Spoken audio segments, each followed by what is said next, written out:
tell me what y'all think about this. There are some people that were talking about reparations in this country. They wanted reparations. And I remember I made this particular liberal so angry at me because I told them right to their face, nobody owes you anything for slavery. If you want to tell the truth about it, it is you who owes. It's you who owes. Why do you owe? Because somebody in those fields took stripes for you. Somebody after those fields were ended and slavery was ended, somebody had to walk through Jim Crow for you. Somebody fought wars and died for you. Somebody lived less than because they didn't have what you have, and they did it for you. There are people in their graves right now, and they are there because they were willing to stand up and fight for you. Those folks on the Edmund Pettus Bridge, carrying American flags, take that, Colin Kaepernick, living in a society that he could scarcely acknowledge, something that he has never known, living with a bigotry that none of us can imagine, carrying American flags on that bridge. And when they were hit upside the head with nightsticks and shot with water hoses and knocked to the ground, they got up and picked those flags up and kept marching.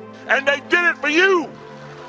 Nobody owes you anything. If anybody owes, it's you, because you've been the benefactor of freedom. You are the one that owes. And what do you owe? You owe it to them to get up off your tail and get to school. And when you get to school, you owe it to them to get up off your tail at school and get to work and get some learning in your head. And once you get that schooling in your head and get out of that school, you owe it to them to get to work. And then when you get to work and you get married, you owe it to them to take care of your children. My God. Well. Wow. If that clip didn't explain all of itself in its entirety right there within that 1 minute and 27 seconds. I mean, what can you say? You know what I can you really say about that? I can say there's another YouTuber that we watched named Antoine Daniels, and he said the reparations that us black people were supposed to get, it went to this immigrant crisis. So tell me what y'all think about that. We're gonna play this clip. Tell me what y'all think about this clip down below. We're gonna talk about it at the end. And we're gonna talk about it. What's going on is Anton from AntonDaniels.com. I appreciate you guys for continuing to rock with me. It looks like a good day to get outside, right? No point in being inside of the office the whole day. We got the Q Show live streaming tonight, so that's pretty in Detroit. awesome. I was wondering where he was. I want you guys to really start dialing into the things that's meaningful. Meaning that I don't want you to only be focused on things that's not relevant or things that you have control on. All of these government elected officials, which means that they're chosen by you, depend on you and your emotions in order to get elected. They know that you're not reading no policies. They know that you're not paying attention to exactly what's being implemented with the migrant crisis until it's already too late. Right. You got all of these governors and officials that's making decisions on your behalf. They don't even have to worry about going through city council or aldermen anymore because it's checks and balances. But as long as they designate it as an emergency or a migrant crisis or crisis in general, it gives them basically autonomy to be able to manage the city finances how they see fit.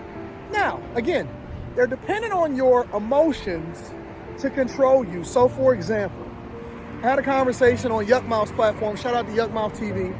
I had a conversation on Yuck Mouth's platform on Sunday morning, and people were applauding Governor Gavin Newsom, even though they know that he's the worst thing for California right now. On earth. Taxes is high.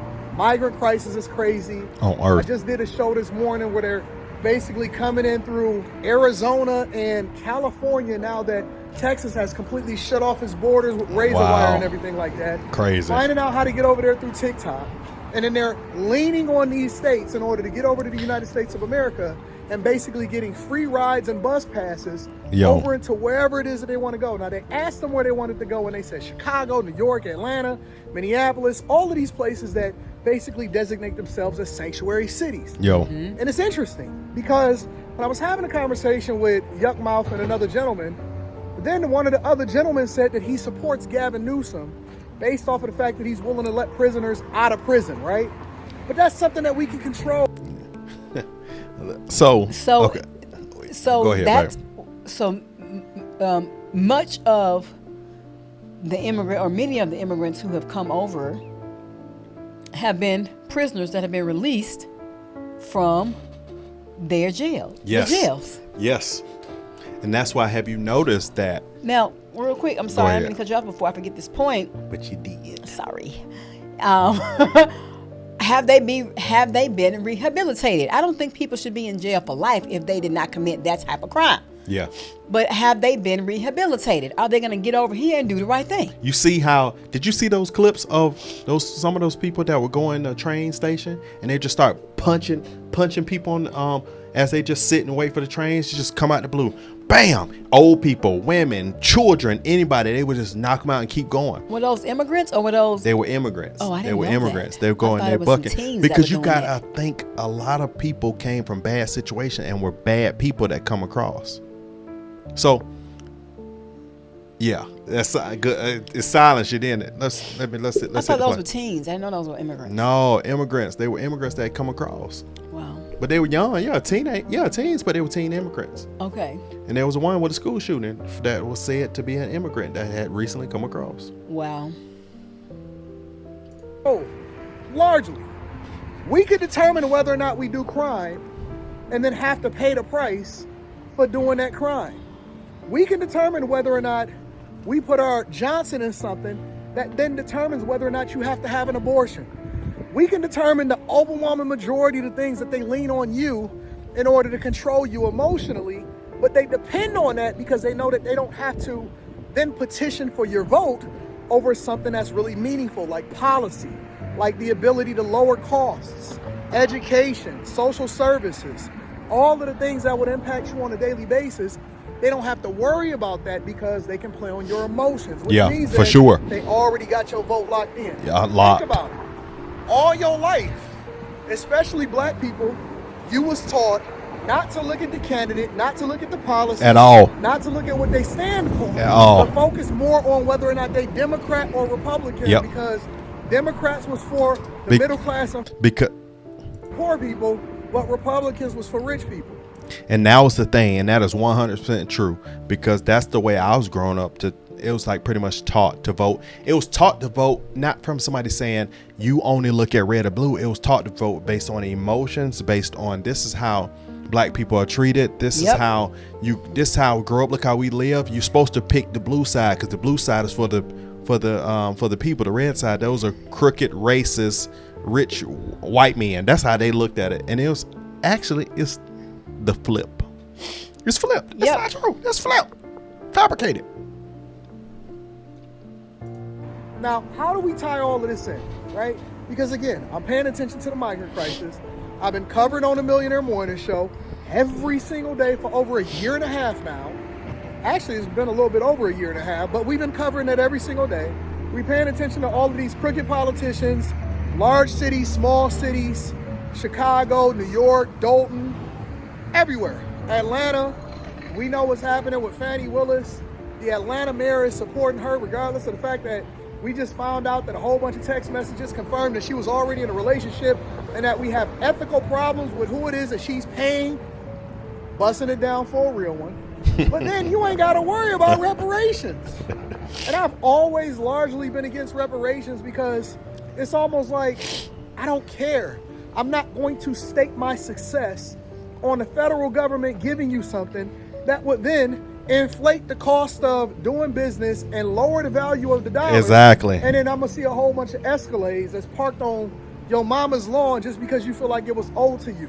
Yeah. I'm not going to spend my time on that. I'm going to spend my time on the thing that Thank you. benefits me the most. Right. And that's going to get me rich right now and change the trajectory of my daughter's life. Yeah. Because what you're seeing, and this is the thing that I absolutely disagree, or I agree with people that's on the side of reparations, but I disagree with the federal government, is they finding money for the things that's meaningful for them. Okay. Immigrants. Illegal immigrants. Not asylum seekers. Not people that's truly trying to level up when it comes. And that's the difference. If you are, it's one thing somebody is seeking asylum because it's really going down and they need safety and they have to flee. And it's the difference between people that want to come, because there are the ones that's seeking asylum. There are the ones that really need help. There are the ones that really want to make money over here. And then you got a percentage that want chaos. They created chaos where they are. They're going to create chaos over here.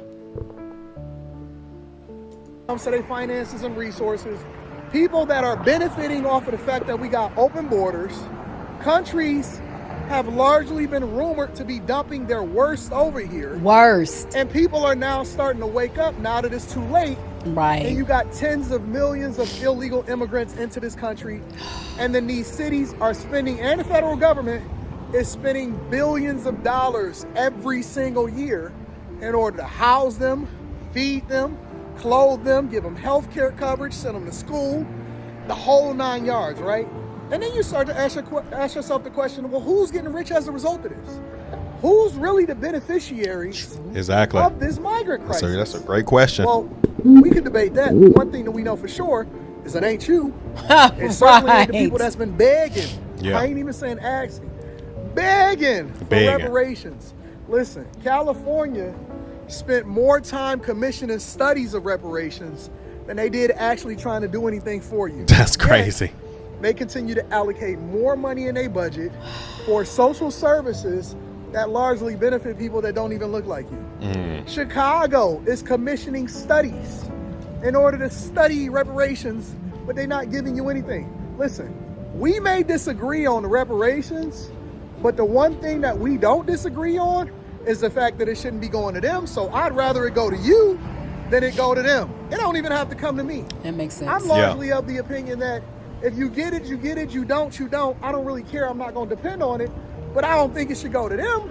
But they allocate millions and billions of dollars every single day, every single month. Sheesh. At one point, it was estimated that Chicago was spending over $30 million a month. That's over $1 million a day supporting the migrant crisis. This is ridiculous. It's largely been estimated that New York last year in 2023 spent over $1.5 billion in adjusting for and making accommodations, luxury hotels, healthcare coverage, schools. They defunding the police, largely underfunding sanitation, schools. It's ridiculous. But they make sure that they taking care of y'all in the migrant crisis, ain't they? You know what? That sounds like a recipe for chaos. Yeah, well, it's already chaos. No, I'm talking about where we know where it's going. The next level. And so you got to ask the question, who is it benefiting who? Right. You know, the one thing that I realize about our people is that we largely are a Me Too people. When I said that when it came to investments, I was talking about it a little bit yesterday when it came to the Midwest and what cities I thought that was going to be next on the rise. We always a Me Too. By the time we figure it out, even though it's right there in front of our face, it's already too late. We done lost. And it's the same thing that's happening with this migrant crisis. Ain't nothing changed. By the time you start figuring it out and you starting to get these people out of office, or you even start to even consider voting differently, they already done did what it is that they want to do. It's already settled and set. You are Me Too people. Get out of the camera, you ain't woman. checking for nothing. They know you ain't doing nothing. They know that you don't stand for nothing. All you gonna do is beg. Yep. You don't vote. Yep. You got a less than 8% voter turnout rate in Houston, and even worse in other urban cities. That's just because Houston had so much corruption and it had water problems that people then got so fed up that they felt like they had to get the guy out of office. We know that you're going to keep getting distracted by things that's not actually beneficial to you. Yeah. We know that you're going to vote a certain way already, so it don't really matter. Right. It don't matter how open they leave the borders or how much you get in finesse. We know that you're going to vote not necessarily based off of the policy, but based off of how you feel about a certain person. You're not voting for the person that you're voting for. You're voting against somebody that you don't necessarily like. Yep. And like I said, by that's the time that we figure it out, stupid it's way of already too voting late. when I look at it. But I know one thing is for sure and two things is for certain. Ain't nothing ever gonna change until you change it within yourself. We got to become more educated. We have to become more knowledgeable. We need to become more familiar and spend the majority of our time, or at least have some balance. I like the fuck shit too. I like the entertainment too. But I also like being educated and informed on things that's happening, especially that's in my own community. It's more important, even if you don't like the national election, it's more important for you to vote with what's going on in your own city, the millages, your city council, your aldermen. Don't you know that when they allocate things as an emergency or as a crisis, they have full autonomy to do what they want to do with the money? Yeah. Your money? Yeah. That you paying tax dollars into the rolls Don't you know that it's not just what happens to Chicago or Denver or Atlanta or Boston or New York or Minneapolis or San Diego or any of these cities in Texas as far as the migrant crisis? It's not just them. Yeah. When they petition for federal dollars, they petitioning for your money too. Yeah. And then when they get tired of filling up them cities, where you think that they gonna go? The next one. I'm telling you, man, y'all gotta start paying attention. Y'all gotta start becoming more informed, and y'all gotta start participating in the process. Otherwise, what do you think is gonna happen?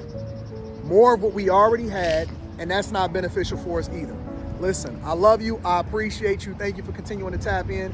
Make sure you tap into the Q Show tonight. Make sure you tap into the Patreon. Link is in the description as well as pinned to the top of the chat. I got a new channel coming. We already rebranding it. Actually, it's a channel that I already own, but you know what we do. We don't let nothing lay dormant for long. We got to utilize every resource in our benefit. I love you. I appreciate you. Let's go. I'm going to holler at you later. That's what I just said this morning. Y'all show that man some love. Using every we doing resource. You show that man some love when you use people content. Let them shout out their resources. But that was really good. That was on Spot point. on. And he hit Spot all on. the angles, all the points. I gotta get this. I did one little part. He hit all the angles about what's going on, man. Go ahead, shout out now. I don't want to overtalk you. That was just really, I mean, I agree with everything he says. That's like, how, you know, in regards to reparations, I was like, okay, I'm kind of on the fence about it. But now I'm really clear.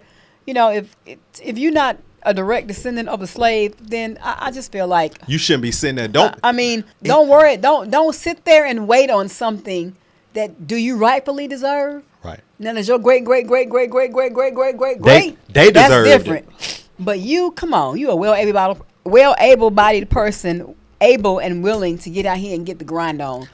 And then the first person, I was like, that's so true. I wonder how many people in real life, not GTA, in real life, are waiting around on life for them to figure out what reparations. Like, you're not moving to make money to take care of your family, but you literally waiting on a reparations check. How many people?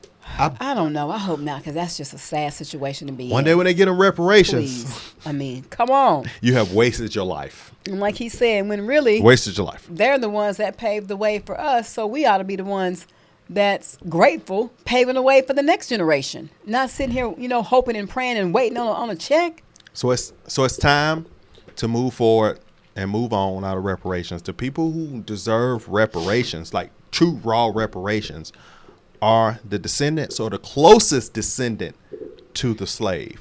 The close. That's got to be your grandmama that's 92 years old now. You know, it's going to be the closest descendant to the slave. But I wanted to show y'all that, man, because I thought that topic was so interesting when he came and said your reparation went to the immigrant crisis, and then how much money is being spent to bless a percentage of people that don't want nothing out of life but to cause harm, and it's going to show up in these next months. And Alexa, off. It's going to show up in the next few months, in the next few years. But the reparations are already going somewhere else. And it's another video we're going to do, and it's going to show another set. We've talked about it before on the channel of people that are immigrants that are beating out all the other immigrants. So it's crazy. It's crazy. So I'm going to end that on this note, man. I think this is the craziest thing ever. But I love what was said in that first clip. It's a good seed. It's a good seed to plant in people's mindsets, to take that, to look at it, and that shift. The shift is here. All right, 2024. Be more. Talk less. See you on the next one, man.